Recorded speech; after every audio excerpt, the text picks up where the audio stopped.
Eh, Además de eso, bueno, comentarles que esto es un espacio seguro y que todo lo que conversemos acá, aparte de que se va a publicar, se va también a sistematizar y tener en cuenta, sobre todo para realizar otras acciones en conjunto y saber qué más podemos hacer para poner fin a la violencia de género. Desde Caleidoscopio Humano, desde 2018, estamos trabajando toda la visibilización de todas las personas que están en mayor vulnerabilidad, y entre ellas las mujeres, niñas y adolescentes. Y sabemos que a partir de este monitoreo o de la defensa de los derechos humanos a través de la visibilización, de la correcta visibilización y sobre todo pertinente, no solamente en medios de comunicación, en un país como el de Venezuela, donde existe una hegemonía comunicacional, donde existe la ausencia de cifras, la opacidad de cifras, hacer este trabajo de investigación, hacer este trabajo de documentación, pero también de visibilización, ha sido cada vez más cuesta arriba, porque no tenemos, digamos, cifras con qué contrarrestar, cifras para saber si de verdad existe un aumento o no de la violencia machista, de los feminicidios. No tenemos tampoco acceso a información desde el Estado para saber realmente qué se está haciendo para poner fin a la violencia de género. No tenemos campañas tampoco preventivas. Y saber que tenemos un sinfín de barreras, pero también saber que estamos muchísimas personas, yo estoy segura que muchísimas de las personas que se conectaron, como también muchísimas de las personas que están acá, hay un montón de personas afuera preocupadas, ¿no? Por hacer algo más que contar las cifras, o hacer algo más que esperar que una de nuestras hermanas, una de nuestras madres, de nuestras familiares, pueda estar siendo víctima de la violencia machista, y que lamentablemente, en lo posible, que también pueda convertirse en un número más, ¿no? Y eso es importante traer a la reflexión y entender que sí podemos hacer, no solamente desde quienes somos activistas, desde quienes somos especialistas en estas áreas, podemos hacer desde nuestros espacios, visibilizando, educando sobre todo con conciencia de género, porque esto va más allá de asumirnos feministas, va más allá de asumirnos activistas, va más allá de asumirnos defensores de derechos humanos, sino que va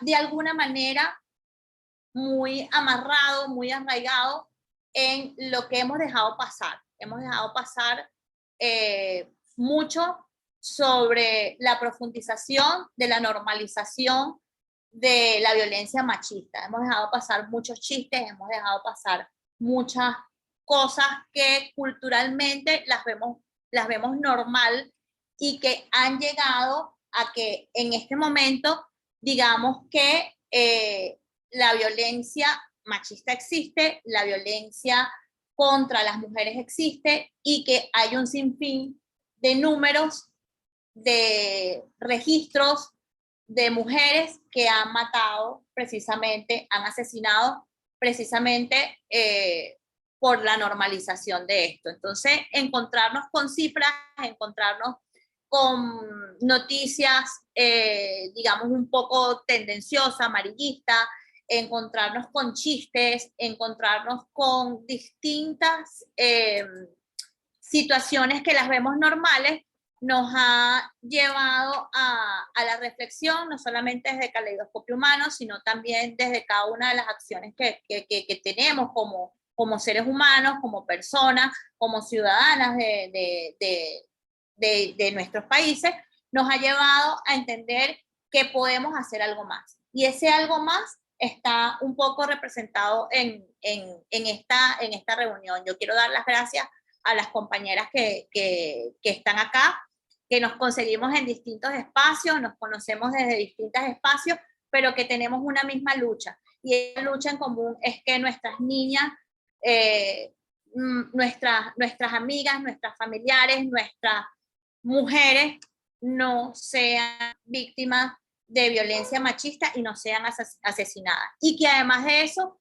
encontremos la justicia y la garantía de la no repetición, que no nos las den desde los estados, ¿verdad? Desde los países en donde vivimos, pero que también de alguna manera podamos ser nosotras consecuentes con esa justicia, con esa garantía de no repetición que pedimos en cada una de nuestras acciones y en cada una de lo que hacemos para poner fin a la violencia. Entonces yo quiero iniciar con esto, dejarles ahora el turno a Nathalie. Nathalie fue nuestra encargada o quien llevó a cabo la tarea ardua de documentar todo lo que estuvimos viendo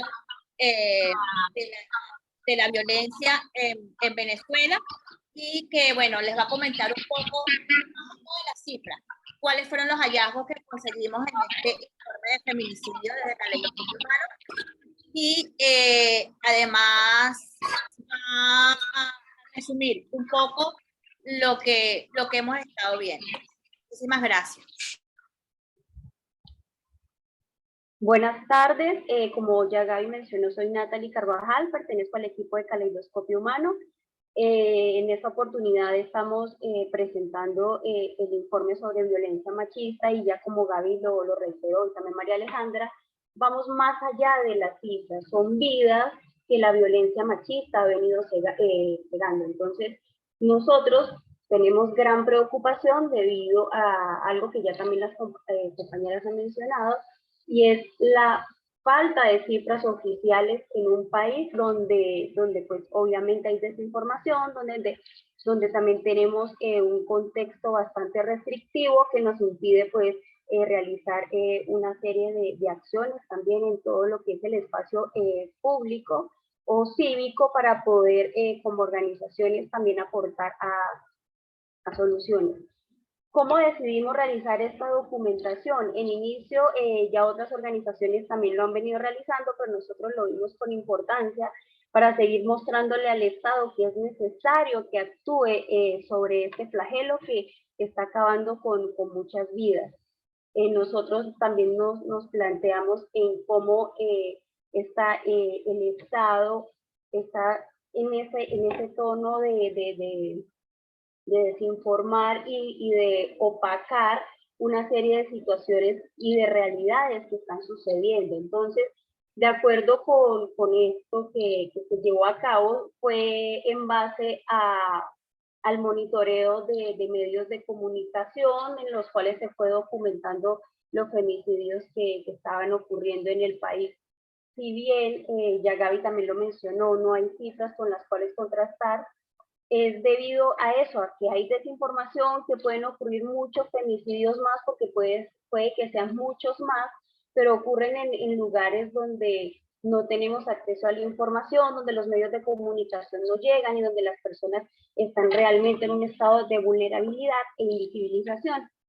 Entonces, tenemos serias preocupaciones también porque el Estado no está generando políticas públicas para erradicar la violencia basada en género y lograr que mujeres y niñas puedan vivir una vida libre de violencia. No vemos la voluntad política para que esto se lleve a cabo, y también nos parece importante, y creo que también es un poco el contexto que los otros países pueden demostrar, y es como durante la pandemia la violencia basada en género se exacerbó y muchas mujeres y niñas tenían que convivir las 24 horas del día con su agresor, profundizando brechas de desigualdad que también conllevan la feminización de la pobreza y una serie de flagelos que dejan en mucha desventaja a mujeres y niñas. Ya hablando un poco, entrando en lo que fueron los hallazgos de la investigación, notamos que el 2022 fue un año que inició con cifras muy rojas en materia de violencia contra la mujer. Solo en lo que fue el mes de enero se documentaron 21 femicidios. La mayoría de las mujeres que fallecieron producto de la violencia machista fue por arma de fuego. Y eso nos preocupa bastante porque el estado que también mostró más casos en ese aspecto fue el estado de Miranda. Si bien durante los otros meses también hubo varios femicidios, uno de los meses más violentos también fue el mes de julio. Y bueno, no podemos dejar de mencionar que fueron 224 mujeres quienes fueron asesinadas, de las cuales también 177 ocurrieron en Venezuela. Ya más adelante vamos a hablar un poco de lo que fue también el caso de las mujeres que se encuentran en movilidad, las mujeres migrantes. Como sabemos, Venezuela en la actualidad presenta una crisis migratoria grande. Más de 7 millones de personas han tenido que abandonar el país debido a la profundización y la emergencia humanitaria compleja que atraviesa el país. Y bueno, y si bien las mujeres aún dentro del país no están protegidas del todo, tenemos que imaginar aún más el nivel de vulnerabilidad en el que se encuentran las mujeres migrantes, cuando muchas veces los estados receptores no les brindan garantías mínimas para poder ejercer sus derechos y libertades. En este caso, vamos a mencionar también que en el exterior se presentaron 45 femicidios de mujeres venezolanas. 30 de ellos ocurrieron en Colombia y lo relacionamos también porque es el país que ha acogido a la mayor parte de los migrantes venezolanos. ¿Qué queremos con eso? Bueno, que los estados generen políticas públicas reales, que las mujeres puedan tener acceso a la justicia, que cuando se habla de denuncias basadas en violencia de género, las autoridades también estén capacitadas y los funcionarios para poder recibir y para poder ayudar a las víctimas. En el caso, nosotros como Caleidoscopio Humano, también hablamos un poco desde los medios de comunicación, cómo cambiamos narrativas, cómo también los medios de comunicación deben estar sensibilizados a todo lo que es la violencia hacia la mujer y la manera en la que muestran hacia el público lo que está sucediendo. También es importante lo que nosotros hemos estado notando, sobre todo, voy a salir un poco del contexto de los femicidios 2022, sino en el de 2023, hace unas semanas ocurrió un transfemicidio, cosa que los medios de comunicación no le dan una cobertura correcta, lo que hacen es revictimizar. Nos preocupa bastante que solamente se fijen en su identidad o expresión de género y no en el horrible asesinato que ocurrió, y que de todas maneras cuando eso sucede lo que nosotros generamos es como hacemos como un diálogo, una narrativa hacia la sociedad, normalizando un tipo de acciones solamente por prejuicios y por cosas que sencillamente nosotros tenemos que trabajar como sociedad, y que los estados están en la obligación de dar garantías a las mujeres. Ya muchos de las personas que se encuentran aquí pues saben todo el contexto restrictivo que tiene Venezuela, entonces nosotros queríamos dar como un pequeño relato de lo que hay allí en el informe para invitarlos a ustedes a que lo descarguen, lo lean, puedan cuestionarse, porque de cierta manera cuando nosotros estamos de este lado en la defensa de los derechos humanos, nos cuestionamos ciertas prácticas que no solamente los estados, sino que como sociedad normalizamos y seguimos arraigando y profundizando desigualdades. Cuando voy a continuar hablando un poco de lo que fueron los femicidios, en definitiva, el 2022 fue un año bastante violento para las mujeres en Venezuela. La cifra total de los femicidios en Venezuela, solo en Venezuela, fueron de 177 los que nosotros logramos documentar o a los que logramos tener acceso, pues como ya les comenté, debido a la desinformación que existe en el país, puede que existan mucho más y que la verdad no nos enteremos de muchas cosas que suceden, sobre todo en lugares bastante alejados. Y bueno, y de ellos 33 ocurrieron en el estado Miranda, como sucedió en enero. El estado Miranda igual fue el que mostró mayor número de femicidios, convirtiéndolo pues en el estado que mayor casos presentó. Si bien las víctimas variaron en muchas edades, pero siempre hubo una edad que fue más recurrente y fueron la de 33 años. La mayoría de ellas eran madres y eran jóvenes, y allí pues desprende otra problemática, y es que están quedando niños en la orfandad. El Estado, la verdad, no nos ha mostrado avances respecto a esta materia. Seguimos viendo la vulnerabilidad a la que se encuentran mujeres y niñas. Y bueno, eso era parte de lo que queríamos mostrarles en el informe. Muchas gracias.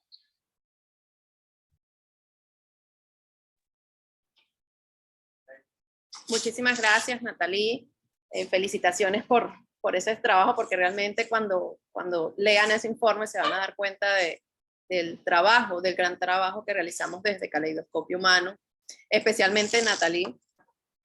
Como bien lo decías, 224 femicidios de mujeres venezolanas, de los cuales 45 fueron de mujeres venezolanas migrantes. Y aquí hay un punto importante, porque no solamente se está viviendo esto aquí, vemos que en Venezuela la mayoría de los femicidios son por armas de fuego. En otros países vemos que quizás es con armas blancas y otros factores. También lo comentaba Nathalie, es importante ver por qué en Venezuela y analizar por qué en nuestro país la mayoría de femicidios son por armas de fuego, mientras que en otros países de la región cambian estos instrumentos. La preocupación por los femicidios de mujeres trans también es algo que en Caleidoscopio Humano queremos visibilizar, y lo estamos haciendo desde hace un tiempo, porque también consideramos que más allá de los femicidios, muchos están vinculados a crímenes de odio. Entonces, algo que el Estado venezolano y los estados de otros países también deben empezar a incorporar en sus políticas públicas, y a incorporar también esta problemática y analizarla y estudiarla con las diferentes organizaciones no gubernamentales y los diferentes organismos para la defensa de los derechos humanos. Vamos a continuar ahora con nuestra siguiente invitada. Nuestra siguiente ponente es de Perú. Nadia Lazo Rivero es abogada, feminista e investigadora especializada en temas de violencia de género. Bienvenida, Nadia. Gracias a todas, a todos y a todes, principalmente a Gaby por la invitación. Coincidimos hace tiempo en un espacio de derechos humanos, y es lindo poder volver a coincidir en un espacio nuevamente desde nuestros feminismos, y sobre todo en la lucha por la reivindicación de los derechos humanos y los derechos de las diversidades de las mujeres. El día de hoy yo quisiera compartir un poco la experiencia de Perú, también comentando al mismo tiempo lo que ya se ha ido comentando el informe que la compañera ha ido compartiendo en los hallazgos que han ido realizando. Y quisiera empezar por las cifras que hasta el día de hoy tenemos en el caso peruano. Al día de hoy nosotros tenemos registrado, según las cifras oficiales registradas en el programa Aurora, que es el servicio especializado para atención de casos a víctimas y sobrevivientes por el Ministerio de la Mujer, 59 feminicidios hasta el mes de abril en realidad, y 95 casos de tentativa de feminicidios. Esto yo quisiera que lo veamos con pinzas, porque estas cifras en realidad tienen bastantes falencias. Nuestro Estado en realidad ya ha sido una falencia que ha sido señalada incluso por la Corte Interamericana de Derechos Humanos en el caso Azul Marín versus Perú, que es un caso sobre una mujer trans que sufrió violencia sexual por parte del Estado, y fue justo un fallo que salió el año pasado. Nuestro Estado no registra cifras o no tiene la variable para registrar justamente cifras de casos cuando se da contra personas, por ejemplo, por orientación sexual, identidad de género y otras variables que son importantes justamente para atender, para ver la problemática de un fenómeno tan importante que es la violencia basada en género. Y justamente eso va a significar un problema importante para entender, para ver cómo responder a esta problemática, tanto a nivel de prevención, atención y eventualmente reparación, que es algo que tenemos que tener en cuenta más adelante cuando estemos viendo este tipo de delitos. Que en realidad creo que cuando estamos hablando de este tipo de casos siempre nos quedamos en persecución del delito y no vemos tanto a nivel de prevención y eventualmente también reparación. También esta cifra que les he mencionado de 59 casos y 95 casos de tentativa de feminicidio, no sabemos, y yo me atrevería a decir que no contempla los casos de mujeres trans. ¿Y por qué quiero mencionar esto? Y nuevamente me retrotraigo a lo que he mencionado. Nuestro Estado peruano no tiene la variable integrada de registrar los casos de identidad de género. Sociedad Civil a la fecha es que viene realizando la tarea titánica de poder registrar los casos de mujeres trans que han sido víctimas de feminicidios a la fecha. Lo que yo he venido encontrando es que al día de hoy se han registrado 6 casos de feminicidios contra mujeres trans. Muchos de estos casos son mujeres que se dedican al trabajo sexual en nuestro país, y que al día de hoy estos casos son en realidad que se han enmarcado en un contexto donde se están dando mafias, digamos, en espacios donde ellas ejercen el trabajo sexual y han sido víctimas de esta situación. Nuevamente, yo quiero acá enfatizar de que acá tenemos una problemática de que esto no necesariamente por nuestros servicios públicos a nivel del Estado peruano ha sido registrados como feminicidios, y 2, ni siquiera sabemos si están siendo investigados como tal por feminicidios. Entonces, ¿qué quiero dejar con esta primera premisa? Que veo que es algo que se está repitiendo también a nivel de lo que ha ido mencionando la compañera que me antecedió, es de que tenemos una problemática, y diría que a nivel regional, es de que los estados no tienen las variables integradas a nivel de sus registros oficiales, de integrar las variables de identidad, orientación y otras variables importantes para poder eventualmente elaborar políticas públicas que intervengan a elaborar una política de intervención, prevención y reparación. Entonces esto definitivamente lo que vengan haciendo van a identificar, van a tener como una falencia o un pie, algo que les falte. ¿Quiénes vienen haciendo esta labor? Organizaciones de sociedad civil, por ejemplo, como Caleidoscopio. Acá en Perú, diferentes sociedades de sociedad civil que se vienen organizando para poder identificar literalmente viendo los medios de comunicación, o incluso organizaciones de las familias de las mujeres sobrevivientes o compañeras o compañeros que lamentablemente han perdido a sus familiares en estos sucesos, vienen denunciando y reclamando al Estado de que estas variables se incorporen. Porque ¿qué es lo que sucede? Al invisibilizar, o al no tener en cuenta que este hecho sea nominado como feminicidio, esto no va a ser investigado y por lo tanto no va a ser eventualmente sancionado, y por lo tanto no va a ser nombrado, y esto por lo tanto no existe. Y al ser que no existe, es una nueva forma de violencia.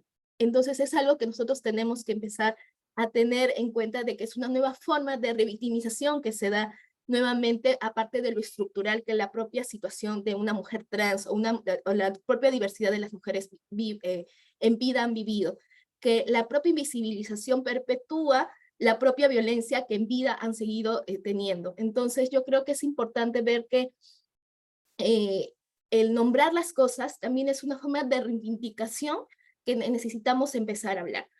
En Perú lo que nosotros al día de hoy se está luchando mucho es empezar a poder empezar a nombrar estas cosas y empezar a ponerlo en las mesas de trabajo. Obviamente es una tarea titánica, y creo que es muy importante empezar a visibilizar que este es un trabajo de sociedad civil, que al día de hoy, claro, nos está valiendo las sentencias de la Corte, como la de Azul Marín, que tenemos un mandato de la Corte que nos dice que el Estado peruano tiene la obligación de incorporar estas tareas, pero lamentablemente por nuestro propio contexto político al día de hoy, como tal vez muchos y muchas de ustedes saben, no se viene a realizar. Nosotros al día de hoy, bueno, venimos viviendo una dictadura de facto en realidad. Entonces el tema de derechos humanos en realidad está muy en una situación bastante crítica, y ni qué decir en el tema de los derechos humanos de las mujeres y diversidades.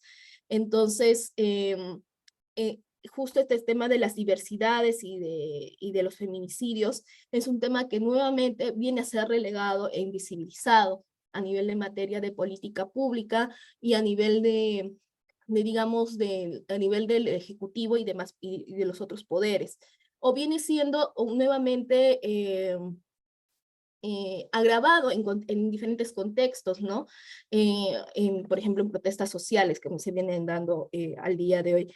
Em, lo que yo acá quiero mencionar es de que yo creo que este informe lo que nos está sirviendo al día de hoy es de también ver estas otras formas de violencia que se dan no solo con el feminicidio, sino que también se perpetúan después del feminicidio. Como les mencionaba, no es solo el no mencionar que ese hecho en concreto no es un feminicidio, sino que simplemente es un homicidio, una muerte como tal, sino incluso cómo se va anunciando, como mencionaba hace un momento las compañeras, en los medios de comunicación.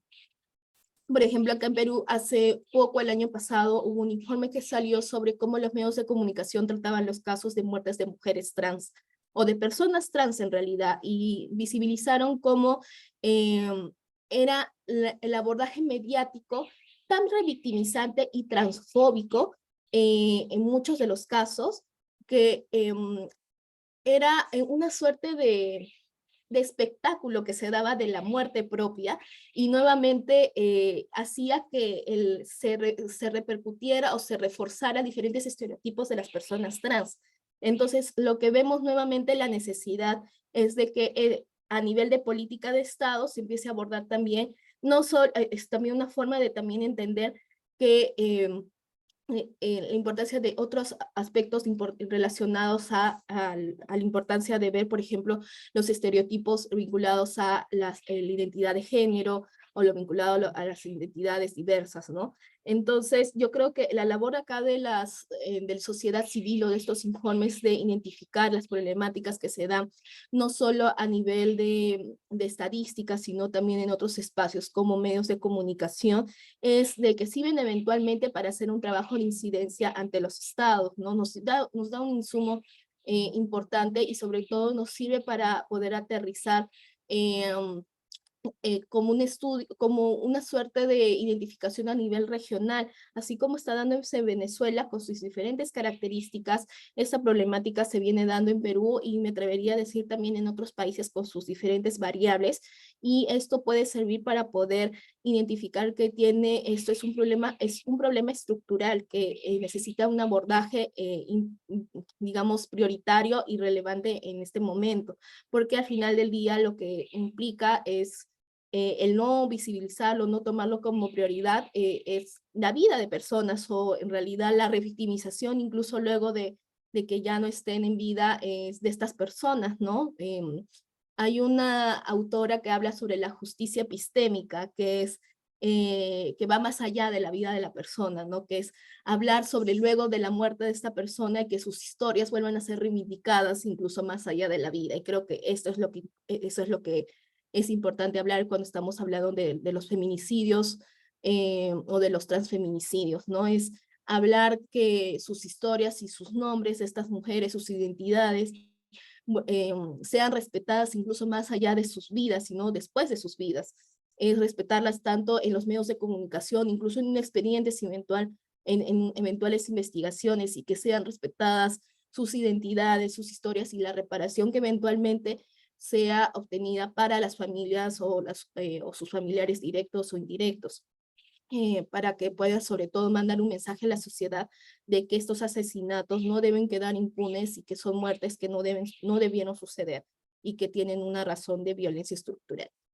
Eso me atrevería a decir por ahora y nada, me gustaría seguir compartiendo con las compañeras. Gracias. Muchísimas gracias por tu intervención, Nadia, excelente. Y sí, efectivamente, en Venezuela también tenemos la misma problemática. Debemos entender que el Estado, a nivel de Estado, se empiece a analizar estos estereotipos vinculados a la identidad de género, y eso también debe ser un trabajo, sin duda, de la sociedad civil organizada y de los medios de comunicación. En nuestro informe tenemos un capítulo dirigido a los medios de comunicación y cómo informar adecuadamente, cómo ir humanizándonos con respecto a la materia de los femicidios, cómo informar también los femicidios trans y cómo podemos generar un cambio a partir de incluso titulares de notas, de noticias que tengan, que estén vinculadas a los femicidios. Vamos a continuar con Gabriela Chacón, nuestra compañera de Colombia, aliada también de Caleidoscopio Humano. Ella es directora del Observatorio de Asuntos de Género del norte de Santander, migrante venezolana y activista feminista. Aquí es muy importante este punto porque en nuestro informe, como lo explicó Natalie, 30 casos se registraron en Colombia de mujeres migrantes. También conocemos la realidad de las migrantes venezolanas y sabemos que Colombia es uno de los países que más ha recibido y ha acogido a migrantes venezolanas. Entonces, queremos que nos puedas contar un poco más sobre esto. Bienvenida, Gabriela. Muchas gracias para todos y todas y buenas tardes también. Para mí es un placer poder estar acá, compartir en un espacio con ustedes y que podamos compartir experiencias y perspectiva de la violencia machista que se desarrolla y se genera en nuestros países, y también que nos hayan extendido sobre todo a las migrantes venezolanas y migrantes en general que vivimos en frontera y que tenemos unas dinámicas muy particulares que debemos también poner sobre la mesa para entrar a discutir y reconocerlas, y de qué manera también podemos generar acciones afirmativas que permita contrarrestar estas violencias en un contexto de frontera. Yo realicé una presentación, no sé si la puedan proyectar, y de ahí arranco con mi intervención. Quiero pues iniciar pues diciendo que nosotros desde el Observatorio de Asuntos de Género del Norte de Santander desarrollamos el boletín número 6, que se titula No son casos aislados, ese es el patriarcado. Y este boletín recoge las cifras de violencia basadas en género, feminicidio y trata de personas del 2022. Yo pues me voy a enfocar particularmente en los casos de feminicidio. De hecho, nosotros escribimos un apartado más en este boletín sobre la violencia feminicida en el contexto fronterizo, porque creemos y estamos convencidas de que a pesar de que hay unos avances normativos en Colombia, ha habido una dificultad y unas barreras de comprensión para poder implementar la ley de Rosalvira Celi, que es la 1761, que ya, digamos, la 1761, que recoge todo lo que ha sido el abordaje y la investigación de feminicidio en Colombia. Ha habido una dificultad en la implementación y por eso es importante poder hablar desde el territorio para identificar cuáles son esas barreras, cuáles son esas complejidades, cuáles son esa ausencia de datos también que estamos presentando en materia de feminicidio, y cómo empezar de ahí a crear programas territoriales, políticas públicas que aborden esta problemática. Lo primero, empezar diciendo, no sé si ahí están proyectando.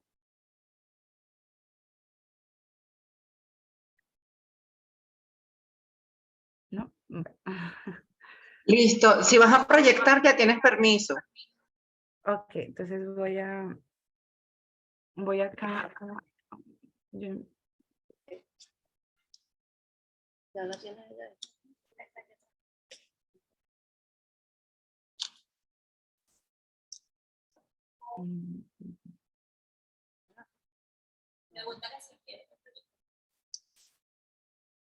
Gabriela. Sí. ¿Sí? Sí, okay.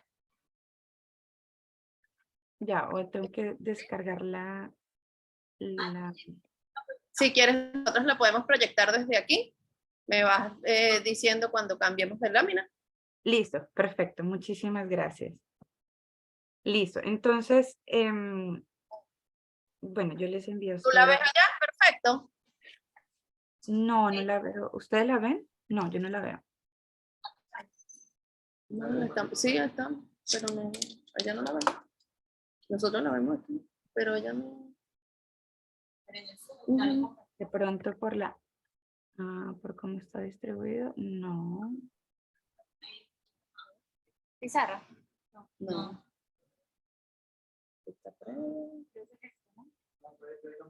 Con la diapositiva, No nos sale. Ajá, En archivos. salte de allí. Ahí está, estoy dando clic. ¿Está aquí? No sale. No sale.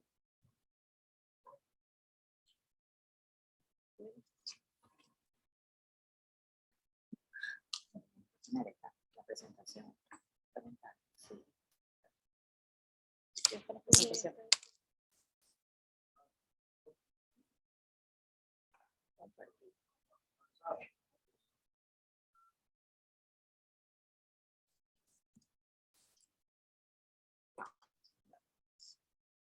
¿Se ve?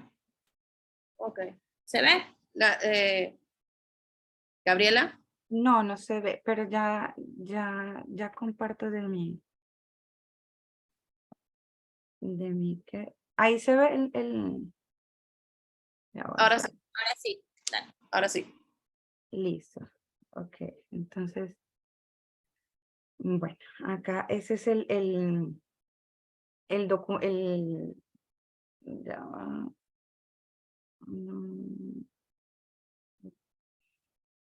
Sí, ya es que estoy teniendo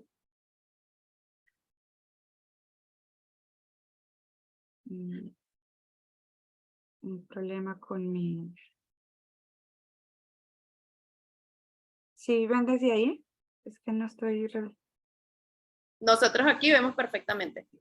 Listo, perfecto. Ya va. Listo, entonces retomo. Como les estaba diciendo, nosotros pues desarrollamos el boletín número 6 y esto tiene pues lo trabajamos a partir de una línea de investigación que establecimos que es sobre la seguridad y género. Esta línea las hemos estado trabajando desde el año pasado, como cómo reportar también los casos de violencia basadas en género, feminicidio y trata de personas bajo un abordaje de seguridad ciudadana con un enfoque feminista. ¿Y por qué lo decidimos de esta manera? Porque pues muchas, como mencioné anteriormente, acá en un territorio de frontera, hay unas complejidades en cuanto a la seguridad que viven las mujeres que no son atendidas y muchas veces las agendas sobre seguridad no están construidas bajo un enfoque de seguridad ciudadana o bajo un enfoque de seguridad humana y por supuesto con el enfoque feminista y de género que lo requieren. Entonces, abordar la seguridad ciudadana implica poder reconocer esas diferencias y las diferencias y las experiencias y la percepción de violencias y de seguridad que viven las mujeres y la población LGBTI, teniendo en cuenta varios elementos, reconociendo la desigualdad, previniendo la violencia de género, promocionando la igualdad de género y creando comunidades más seguras, protectoras y de cuidado. Además, el abordaje de seguridad ciudadana bajo estos enfoques que ya mencioné implica tener un cumplimiento de los derechos humanos, que quiere decir dejar de discriminar y estigmatizar a las mujeres cuando se encuentran en unos riesgos y garantizar la protección de sus derechos a través de servicios de emergencias accesibles, de sistemas de justicias eficaces y políticas de protección en el lugar de su trabajo, en las escuelas, en los espacios públicos. Y bueno, todo el abordaje pues también implica poder construir programas de prevención con respuestas oportunas, poder también incluir la participación de las mujeres para que tomen decisiones de cara a que se puedan evaluar de manera eficaz las medidas de seguridad y a poder construir estas políticas públicas bajo estos enfoques. Quiero mencionar que acá nos encontramos en un periodo preelectoral y esto pues para mí es súper relevante porque mucho de las digamos, candidaturas, cuando hablan de seguridad ciudadana, hablan de aumentar la fuerza pública, hablan de esa seguridad tradicional y no bajo esos conceptos de seguridad humana que permite tener un abordaje mucho más integral y multisectorial. Y lo que hemos evidenciado es que cuando hay mayor aumento de fuerza pública y sobre todo en zona de frontera, hay mayor vulneración de derechos humanos y mayor discriminación y estigmatización a mujeres lideresas que están poniendo digamos, el frente para poder abordar toda esta situación de seguridad. Otro punto particular que quiero mencionar en este boletín, y es que si bien nosotros nos alejamos un poco de la academia para poder, digamos, conocer de manera exhaustiva y rigurosa las realidades de las mujeres, introducimos dos conceptos orientadores que, por supuesto, no lo han abordado desde la academia para poder, digamos, ampliar mucho más este análisis sobre la violencia machista y la violencia de género en nuestro territorio.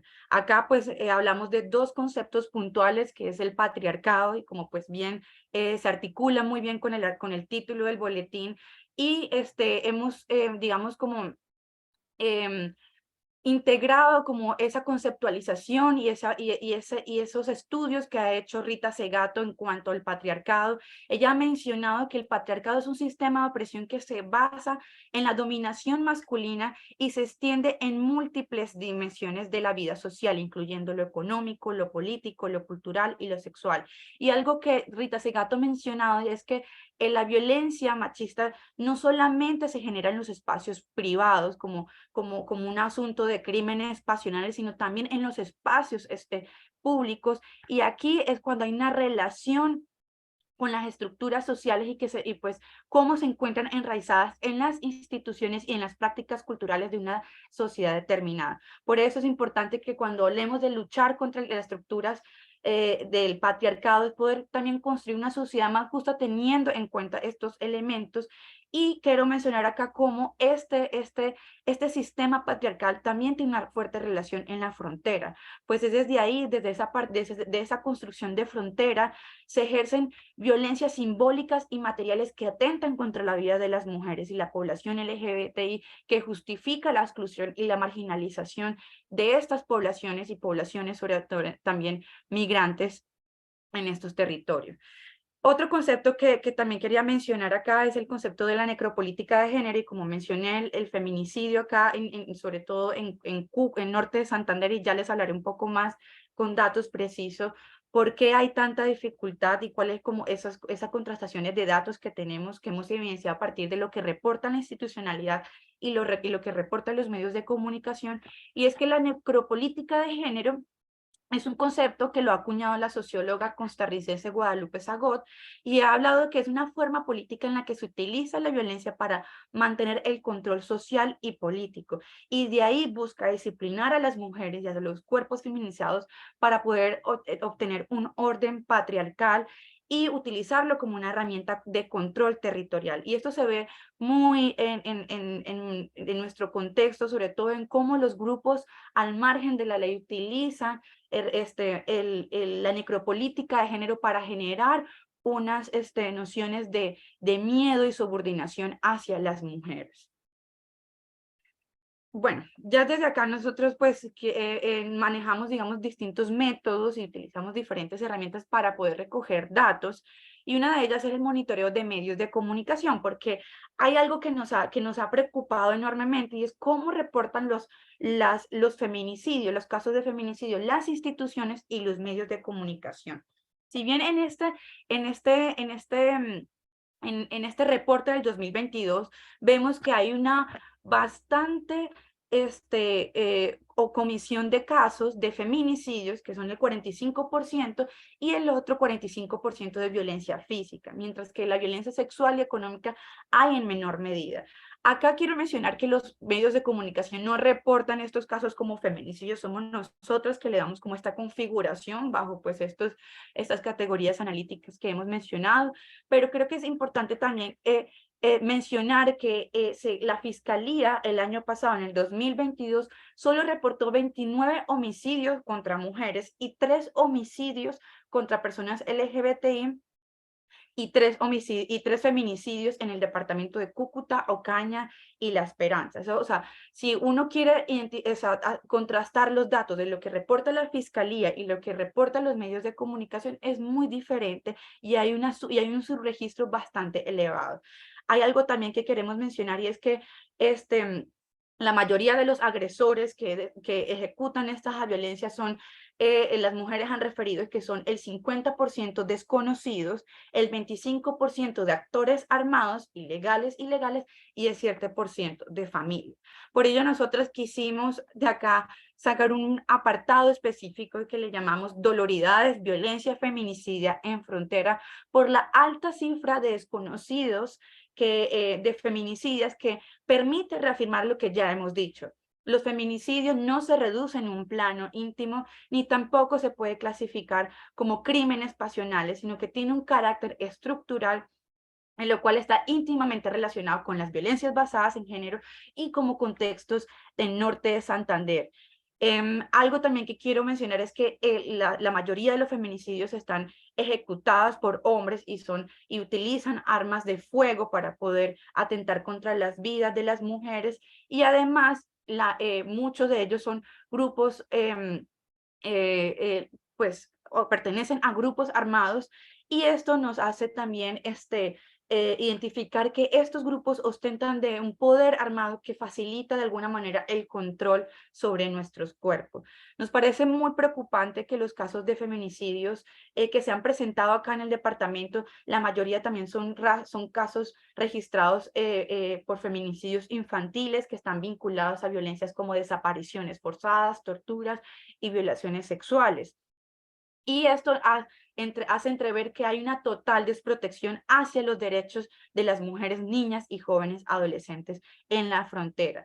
También quiero mencionar que la violencia feminicida es una violencia continua que estos hechos están antecedidos por una serie de revictimización asociadas a la impunidad, a la complicidad del Estado, a que el Estado no está tomando el ejercicio de investigar de manera integral y exhaustiva sobre los casos de feminicidio.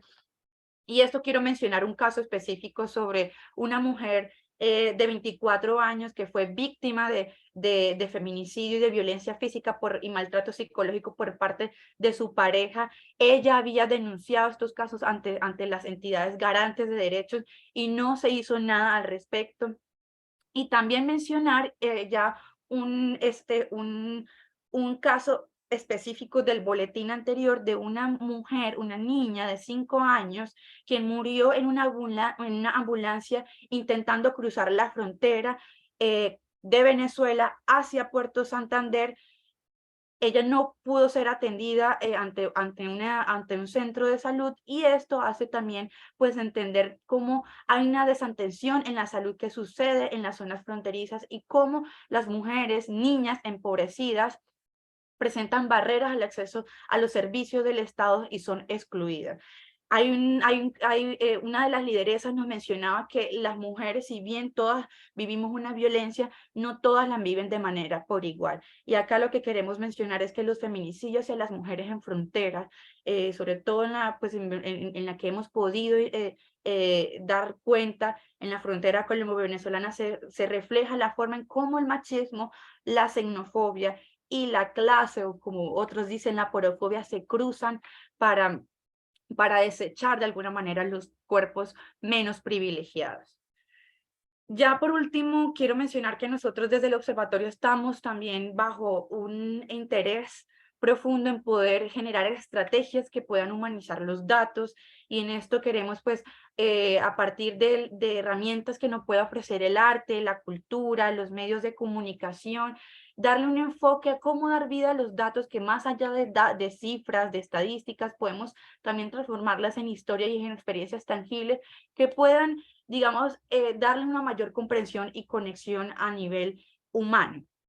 Por ello nosotros nos hemos últimamente pensado bajo cómo humanizar los datos a través de la sensibilización para poder educar y crear narrativas que representen las estadísticas de manera mucho más accesible, para poder visibilizar estos problemas y desigualdades que viven las mujeres, que vivimos nosotras las mujeres, y mostrar la magnitud de estos problemas a través de esta humanización de los datos, y cómo también por medio de esta estrategia podemos generar herramientas que puedan participar e integrar a la ciudadanía de manera que puedan ellas conocer lo que están sucediendo, motivarlas a tomar decisiones y hacer veeduría y control frente a cómo las autoridades y las entidades están haciendo,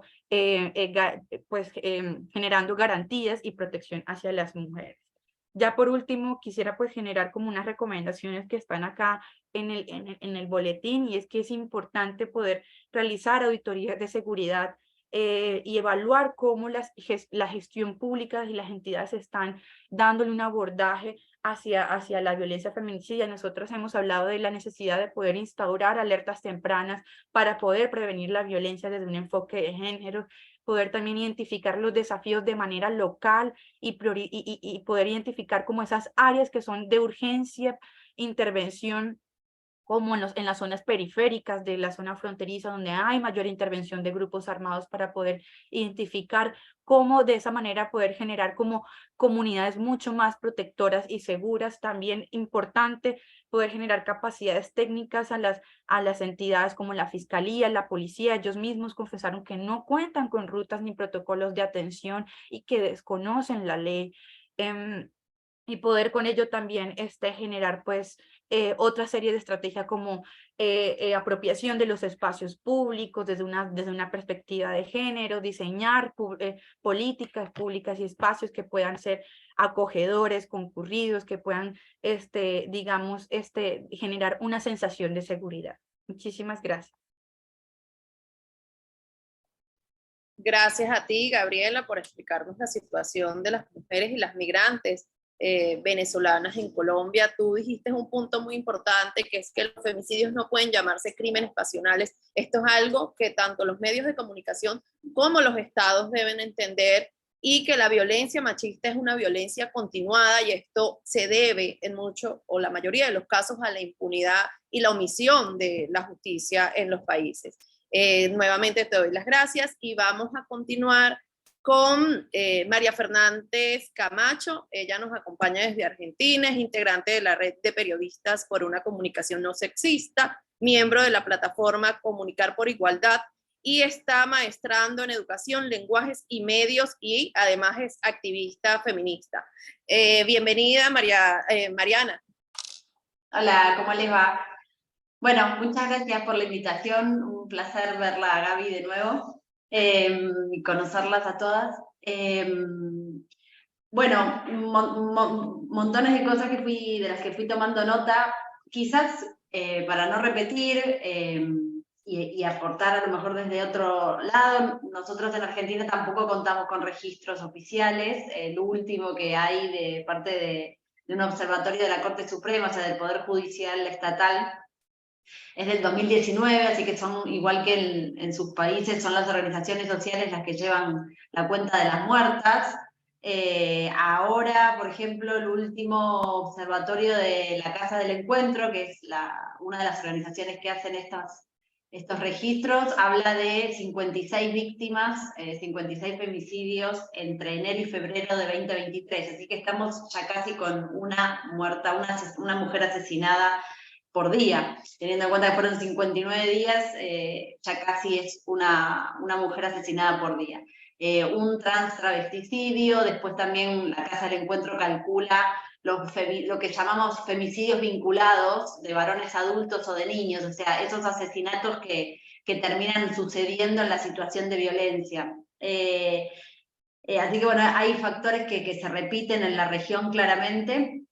Pero bueno, ya las otras compañeras hablaron de esta importancia de contar con registros oficiales por parte del Estado. Se mencionó la importancia de que la voz de las víctimas sea escuchada por parte del Estado cuando se animan a hacer las denuncias, que además sabemos que no son todas las que llegan a esa instancia de denuncia, entonces una vez que dan ese paso gigante no son escuchadas. Nosotros hace muy poquito tuvimos una historia que conmocionó al país, porque fue el asesinato de María Isabel, una mujer que llevaba haciendo muchísimas denuncias, y además sus compañeras de su red de mujeres hizo circular los audios que María Isabel les mandaba contándoles el miedo que tenía. La justicia, su expareja la había ya querido asesinar, la había querido estrangular, pero para la justicia fue lesión leve, la caratularon como una lesión leve, no como un intento de femicidio, y nada, fue solamente la antesala de lo que finalmente ocurrió. Le pegó 3 balazos delante de los hijos que tenían en común, además.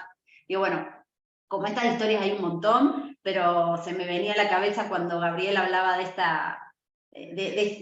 este desoír de la justicia cuando las mujeres se animan a hacer las denuncias. También ya se mencionó la importancia de nuevas narrativas en los medios de comunicación para que se deje de hablar en términos de crímenes pasionales.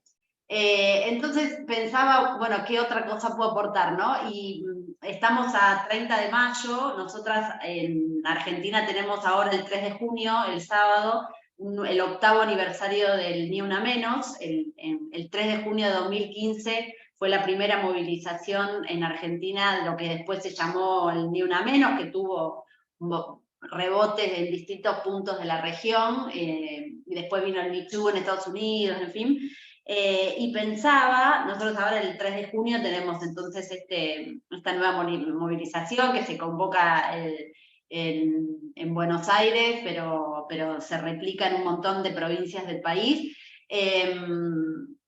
Y pensaba, bueno, el Ni Una Menos de aquel 2015 fue la gota que rebalsó el vaso, ¿no? Como un tuit de una periodista convocando a otras periodistas, no vamos a hacer nada con esto, y terminó en una convocatoria que aglutinó a 300.000 personas, sin más organización y convocatoria que 4 o 5 días.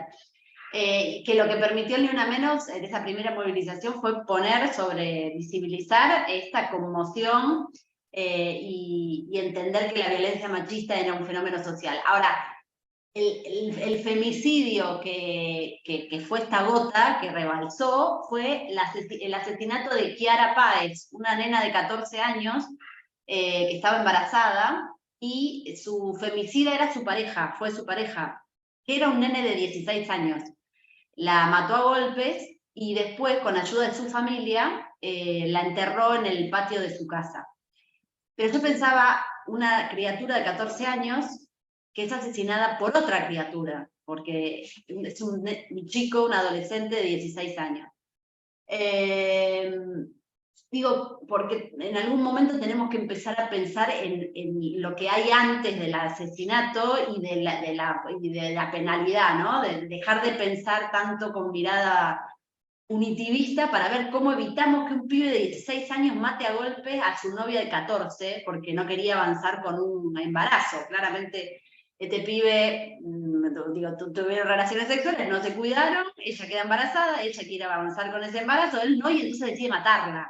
Y después con ayuda de esa familia paterna, esconden el cuerpo de esta pibita en el patio de su domicilio. Ahora, un pibe de 16 años asesina a una chica a golpes de 14. Digo, porque en algún momento tenemos que empezar a pensar en qué, más leyes, podemos pensar en leyes, podemos seguir reclamando por registros, podemos seguir insistiendo desde los medios de comunicación que no hablemos de crímenes pasionales, sino de femicidio. Ahora, hay algo que tiene que ver con lo estructural y con que esto es un problema social que debemos empezar a entender y abordar, ¿no? Nosotros en Argentina desde 2006 tenemos la Ley de Educación Sexual Integral que no se logra aplicar.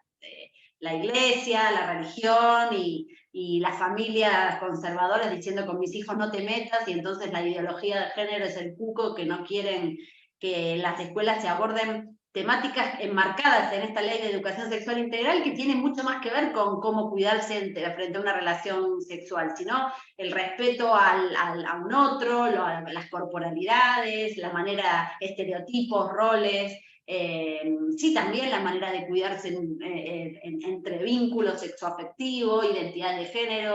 Es un paraguas enorme y que no logramos que se aplique. Es una ley de 2006, fue antes del aborto, fue antes de la identidad de género, fue antes de la ley de cupo trans. Argentina es pionera en la región con un montón de normativas. Y sin embargo, los números de femicidio no bajan, después de la ley de aborto, después de la ESI, después del cupo trans, después de la ley de identidad de género, los números son los mismos, siguen achurando a una piba, a una mujer por día. Entonces, hay que pensar, además qué, ¿no? Además de reclamarle al Estado, además de pedir registro, además de insistir en los medios, ¿qué hacemos? Porque a un pibe de 16 años se le ocurrió matar a su novia de 14. Hay algo que tiene que ver con la formación, con lo social, con lo cultural, que tenemos que poner, a lo que le tenemos que dar prioridad. Soy una convencida de que los feminismos tenemos que tomar las masculinidades como un eje también de discusión. ¿Qué hacemos con los pibes? Yo soy mamá de un varón y a mí me preocupa la formación de mi varón, porque una vez que sale, tiene 13 años ya mi hijo, una vez que sale del seno de mi casa, bueno, se empieza a interactuar, a socializar, a construir su masculinidad con otros varones que no vienen cambiando, a los que desde los feminismos no les venimos hablando, no los estamos interpelando. Es más, muchas veces los excluimos o no los convocamos a nuestras marchas, no les hablamos directamente, no se ven interpelados por nuestras retóricas, y creo que es un error, porque podemos seguir empoderando a las mujeres y a nuestras niñas, mientras los varones empieza como además un backlash, lo que acá se llamó el backlash, vieron como como el rechazo, como la bronca, y se potencian otras sensaciones completamente opuestas a la defensa de los derechos de las mujeres y de las diversidades. Lo veo también mucho, yo soy profe, lo veo mucho en la escuela, veo como las pibas, nuestras adolescentes están súper empoderadas y se plantan y saben sus derechos y avanzan, y los varones se asustan y se meten para adentro y se enojan y refunfuñan, y creo que eso es un error. Creo que en algún momento tenemos que empezar a pensar no solamente en instancias de penalidad y con mirada punitivista y qué hacer cuando ya ese asesinato ocurrió, cuando ya ese femicidio pasó, para ver cómo se llegó ahí. Y hay que empezar desde jardín, y hay que empezar, ¿no? Como los niveles iniciales de formación, y hay que seguir insistiendo para que, por ejemplo, en mi país la ley de educación sexual integral sea prioridad y ninguna iglesia pueda meterse, porque nuestro Estado es laico, y en las escuelas públicas la iglesia no debería por qué insistir en o trabar los contenidos de la ESI. Eso, me parece que es importante cuando hablamos de las desigualdades y de las violencias estructurales que llevan como máxima figura al femicidio, ir como hacia abajo, ¿no? Como ir hacia atrás y ver dónde podemos empezar a abordarlo, que hace falta antes de lo que después ya es muy difícil de frenar. Eso. La puerta es de Buenos Aires.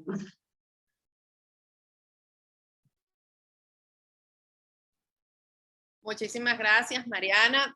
Sin duda, Argentina, las mujeres argentinas son pioneras en este activismo feminista. Ustedes han logrado cosas que realmente han mostrado que unidas podemos lograrlas, y son un ejemplo pues para el resto de la región, incluyendo las venezolanas.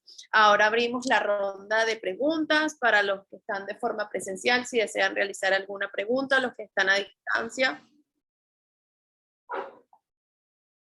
¿Qué?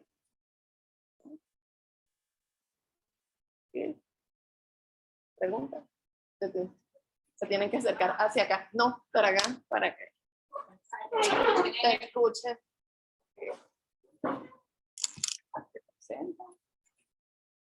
Hola, buenas tardes, mi nombre es Estefania Aguirre, soy abogada y pertenezco a Caleidoscopio Humano, y me gustó mucho la intervención de cada una de las ponentes. Me gustaría saber cómo nosotros podemos enseñar a sensibilizar desde niñas en los colegios, ¿no? Porque cuando trabajamos como que en esta parte humanitaria, sensibilizar a las niñas es como que golpearte con esas creencias que ya tienen desde casa, ¿no?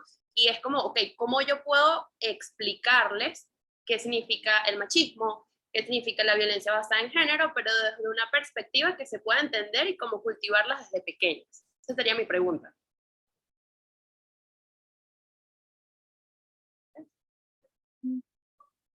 Bueno, Desde mi lado, creo que podría contar un poco de la experiencia que he tenido trabajando en algún momento con un proyecto que es vinculado a la educación sexual integral. Creo que la educación sexual integral es una herramienta que permite abordar estos temas desde muy temprana edad en los colegios.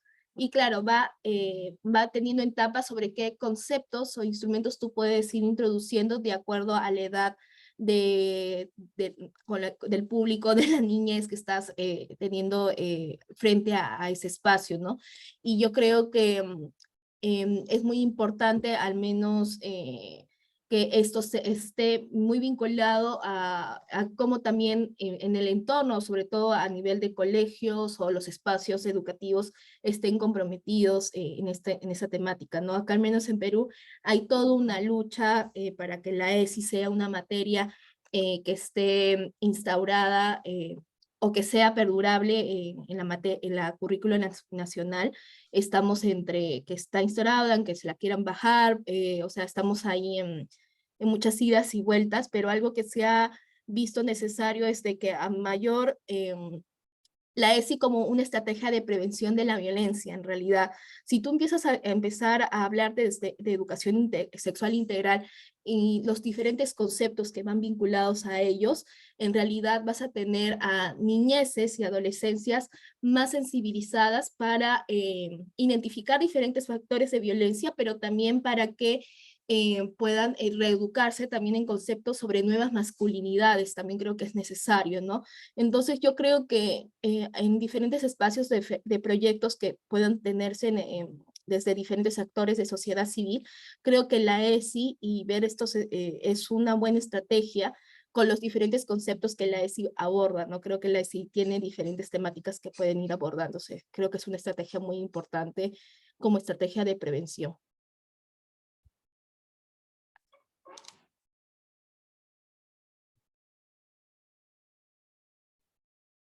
Bueno, voy a tomar yo la palabra. Yo te voy a hablar un poco desde mi experiencia personal.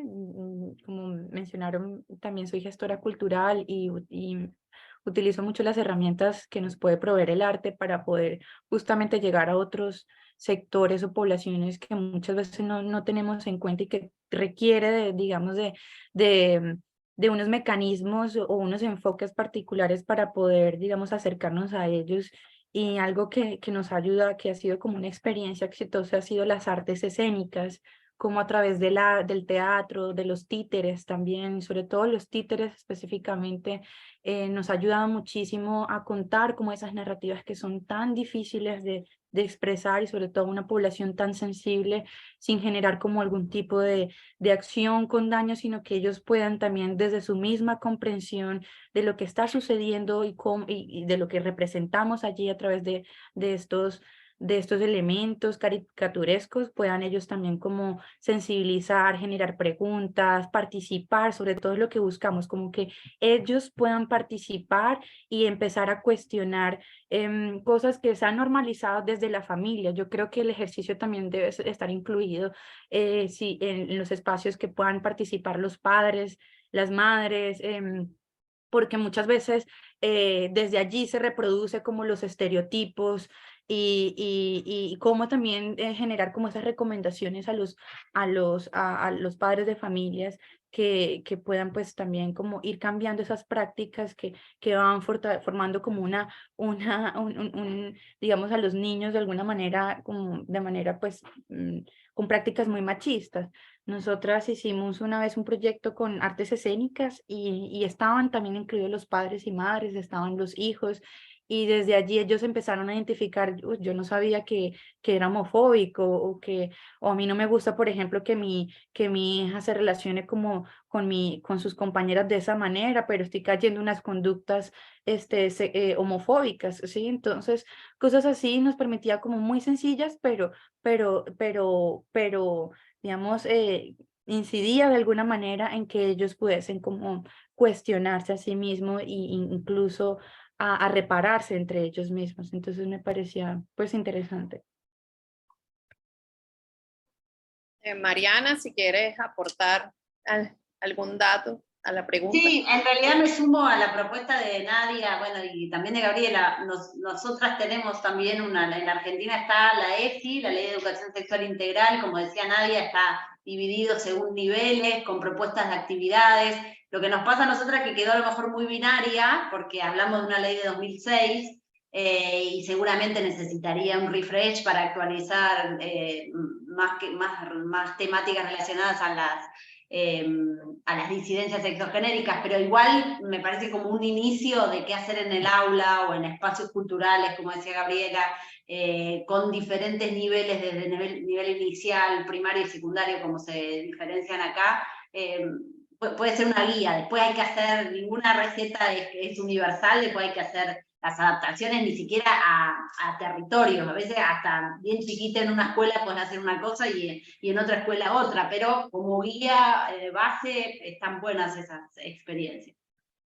Acá en Argentina, por ejemplo, el uso está recontrachequeado, que en los lugares donde a voluntad de los grupos docentes, a pesar de que es una legislación nacional, pero en los espacios educativos donde las docentes se han puesto al hombro la ESI, no sé, por ejemplo, situaciones de ASI, de abuso sexual en las infancias, surge a partir de eso, de esa puesta en escena de la ley.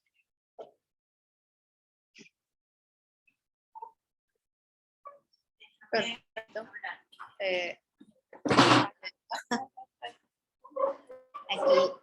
Aquí estamos de equipón de lugar.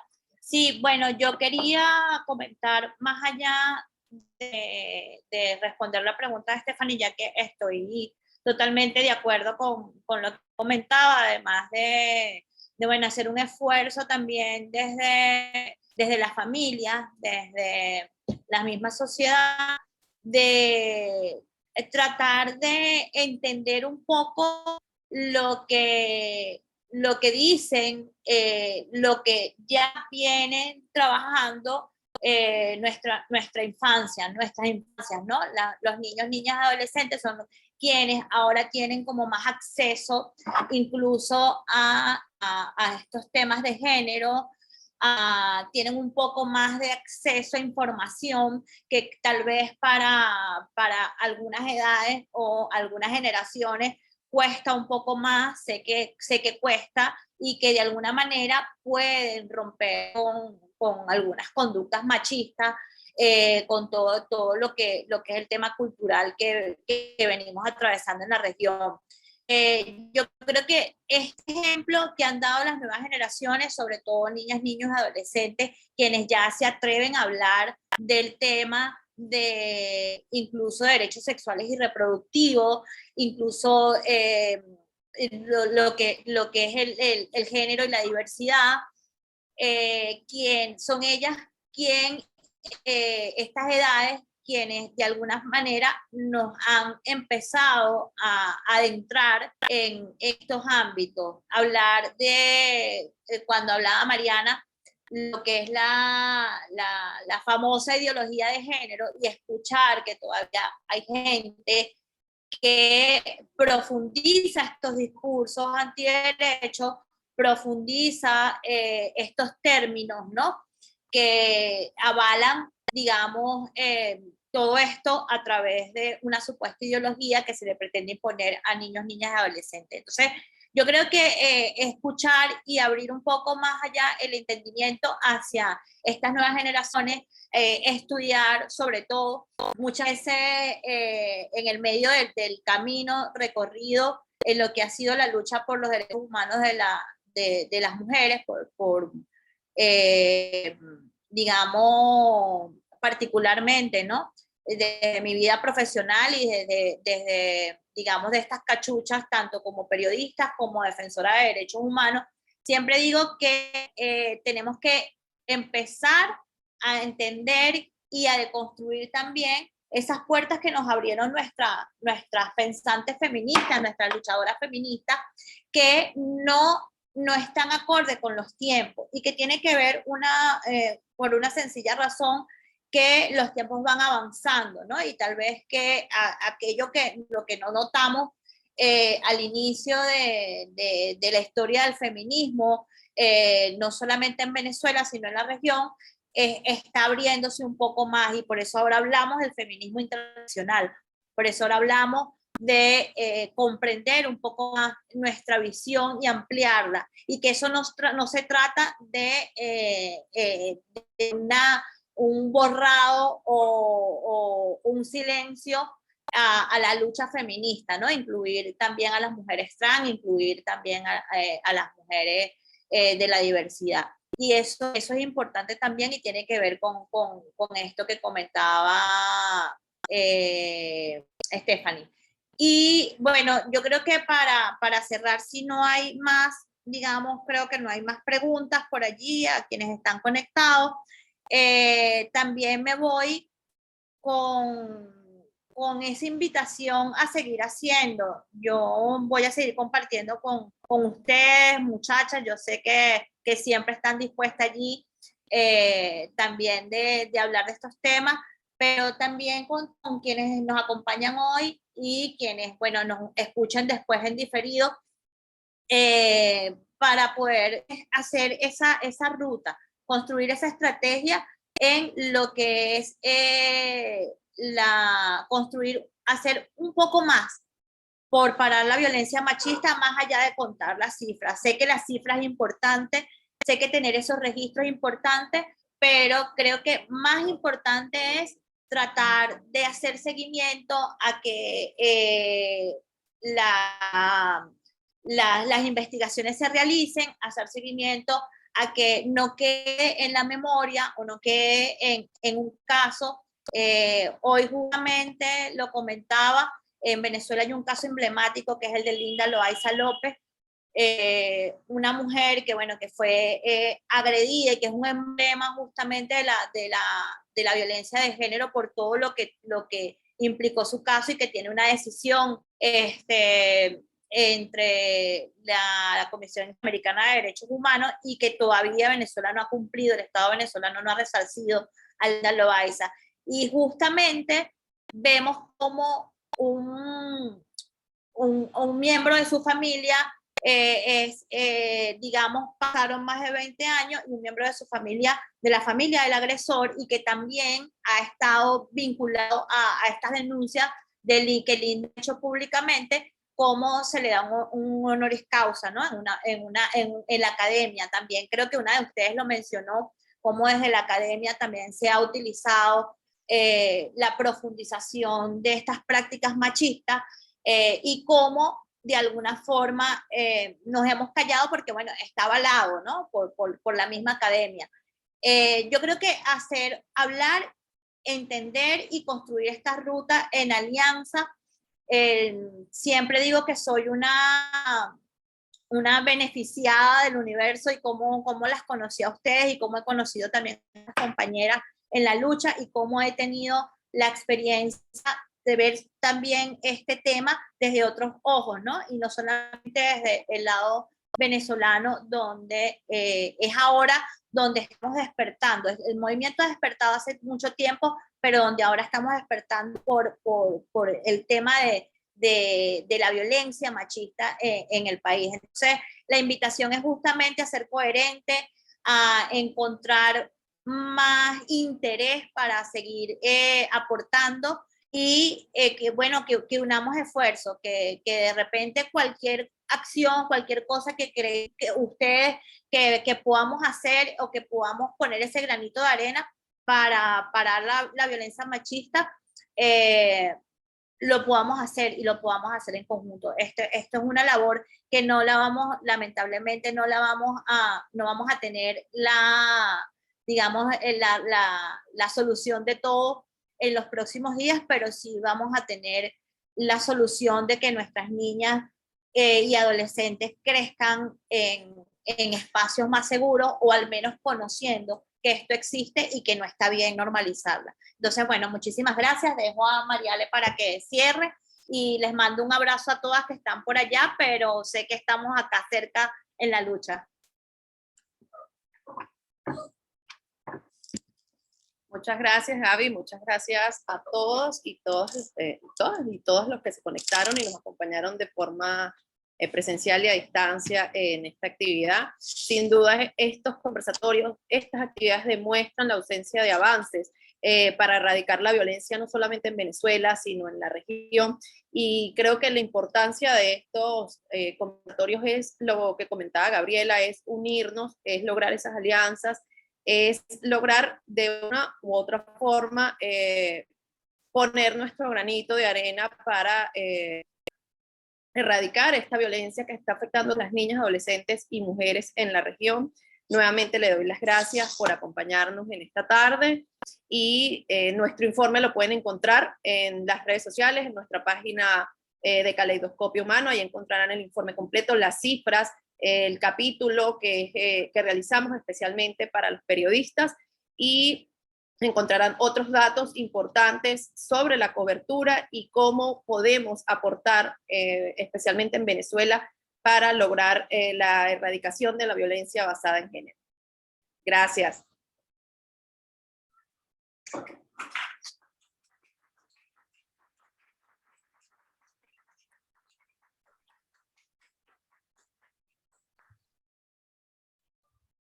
Bueno, muchísimas gracias a ustedes por acompañarnos.